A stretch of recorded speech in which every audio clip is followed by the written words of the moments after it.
a selfie, an accidental video post, and a $10 million Russian electronic warfare system, the Krasuka-4, vanished from the map. Nicknamed the invisible shield of the Russian military, the Krasuka-4 can blind any drone within a 30-mile radius. Next to it sits the TUR-M2, a mobile air defense system armed with 16 missiles. Above, a bereaved A-50 AWACS circles, watching every movement, a defense network that seemed impenetrable. But within this bubble of arrogance, one soldier made a fatal mistake. He posted a video to brag. Ukraine's 47th Brigade found it and didn't just watch it, they dissected it. Inside the metadata, precise GPS coordinates, accurate to within 50 feet. A death sentence signed by the victim himself. This wasn't just a blunder, it was a strategic opportunity. Krasuka-4 was spearheading Russia's new offensive on Kharkiv. If it fell, the whole campaign would collapse before it even began. 3:30 a.m. From a disguised truck, 5 Banshee Jet 80 drones launched into the sky at 450 miles per hour. They spoofed the radar signature of an F-16 squadron, the perfect decoys, sending Russian air defense spinning to find phantom targets above. Meanwhile, 10 real FPV drones began their silent hunt below, skimming just 30 feet off the ground. Thanks to that selfie, they didn't just have GPS coordinates, they had a visual fingerprint, the exact shape of the Krasuka-4's antenna array. Even if Russia activated full-spectrum jamming, the drones were guided visually, flying blind but not aimless, straight into the heart of the target. It was a backup plan, born from the carelessness of the enemy. 25 miles away, the Russian convoy rested in its false sense of security, unaware of what was coming. But Ukraine's plan was about to face its greatest test. The FPV swarm had to cross a 2-mile kill zone where Russian infantry units armed with anti-drone rifles could cut them down mid-flight. 3:32 a.m., the bait worked flawlessly. On the TUR-M2's radar screen, the sky lit up like a full-scale air assault. 2 missiles launched, exploded mid-air, 3 Banshees shredded into glittering confetti. A fireworks show worth thousands of dollars. The explosion shook the entire convoy. 50 Russian conscripts on ATVs panicked, leaping from vehicles and scattering into the forest, firing AK-74s into the empty night sky. Useless gestures, and in doing so, they exposed themselves. But 20 others, Russian naval infantry, didn't flinch. They weren't armed with rifles. They carried anti-drone guns. Imagine an invisible wall. It doesn't shoot drones down, it severs their digital brain. 2 low-flying FPVs instantly lost signal, stuttered mid-air, and crashed, the first blood drawn from the swarm. But in firing those guns and activating jammers, Russia made a fatal mistake.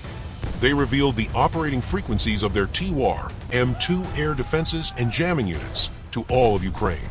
What began as a tactical win turned into a strategic decoy.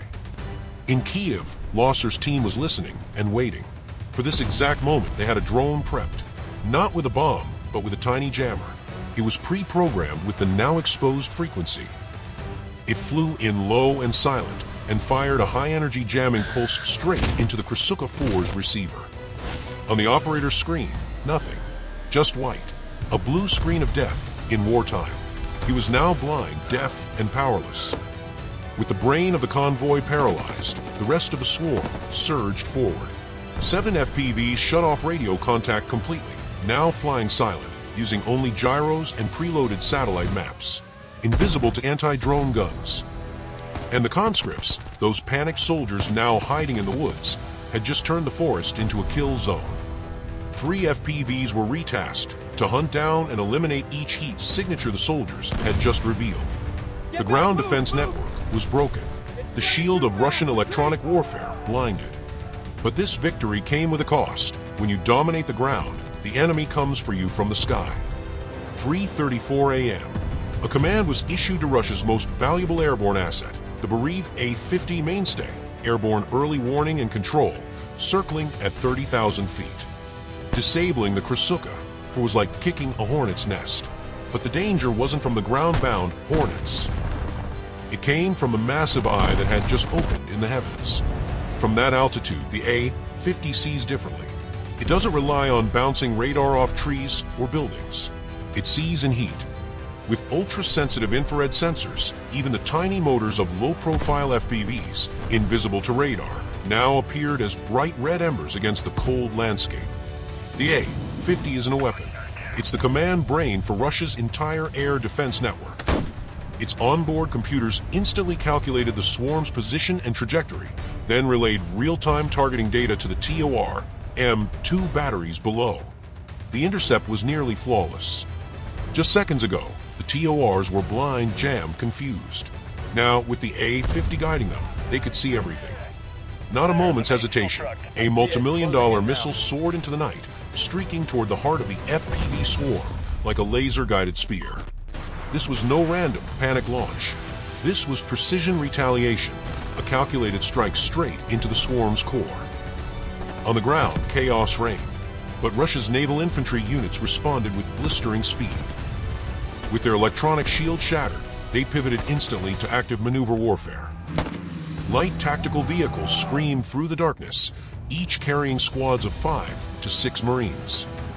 They weaved erratically around the now blind Krasuka, creating a chaotic mobile defense ring. They were no longer static targets. They had become a swarm of their own.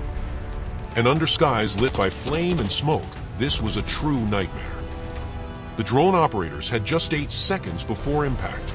The primary target, now shielded by a moving wall of elite infantry, was almost out of reach. The FPVs were about to be wiped out. But Ukraine had prepared for this. The lead FPV carried no warhead. It was Shepard, its only mission, to die for the pack.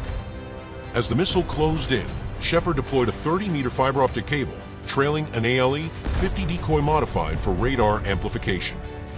It projected an enormous radar return, a fake target too tempting to resist. The missile veered, locked onto the decoy, and detonated far from the swarm.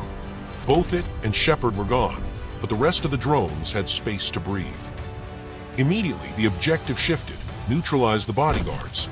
4 FPVs peeled off, diving into the same tree line where Russian Marines had sought cover. Ambush, precision, chaos. In 30 seconds, 2 ATV squads were hit. 6 elite troops dead. The rest scattered, the shield of infantry shattered. The electronic veil was gone. The human shield collapsed. Now the convoy was defenseless. The remaining 6 FPVs regrouped and dove as one toward the crippled Krasuka. 3:36 a.m. A single word came down from Kiev command: annihilate. Their movement wasn't random anymore. It was terrifyingly synchronized, a drone network collapsing on a single, helpless target. Inside the Ural 4320 command truck, a Russian operator had just rebooted his screen. What he saw was the final image, 1080p feed from a lead drone, charging at 120 miles per hour, straight toward his windshield. The drones weren't just using GPS. They had switched to visual pattern locking, a high-res image profile of the antenna array, taken from that one fatal selfie. Target lock margin, less than 3 feet. 2 fragmentation rounds, each about 1 pound, pierced the unarmored wall of the truck, igniting a single, perfect spark. And then everything exploded. Krasuka, for the invisible shield, with tens of millions, erupted like a firework display. But the true terror was hidden in mechanics of the strike. The warhead's fuse had a 0.2-second delay, meaning the detonation occurred inside the vehicle's chassis, right at the electronic heart of the system. The blast wave had nowhere to go. Trapped within the steel shell, pressure surged past tens of thousands of psi, shredding sensitive circuits and crumpling the frame like a crushed soda can. Immediate consequences: fuel tank rupture, diesel flooding onto burning components, shrapnel slicing into soldiers who hadn't yet escaped, shockwaves stunning even the elite Marines attempting to take cover. This wasn't a simple destruction.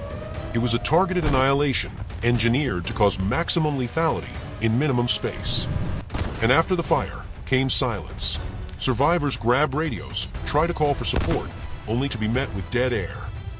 Their electronic shield was gone, and with it, their lifeline to command. Morale collapsed like a structure without a foundation. Panicked conscripts threw down their weapons, dropped to their knees, surrendering in fear, huddled in scattered, trembling groups. The convoy, once a spearhead of Russian force, was now a headless snake bleeding out along a dirt road deep inside Russian territory. Hours later, as the fire dimmed, an American reconnaissance satellite passed overhead. It confirmed what the Ukrainian drones had already seen, a 4.5-meter deep crater where Russia's premier electronic warfare system once stood. The operation didn't just succeed, it was clinically perfect. But the true damage went far beyond burnt steel or shattered bodies. It triggered a chain reaction of strategic collapse.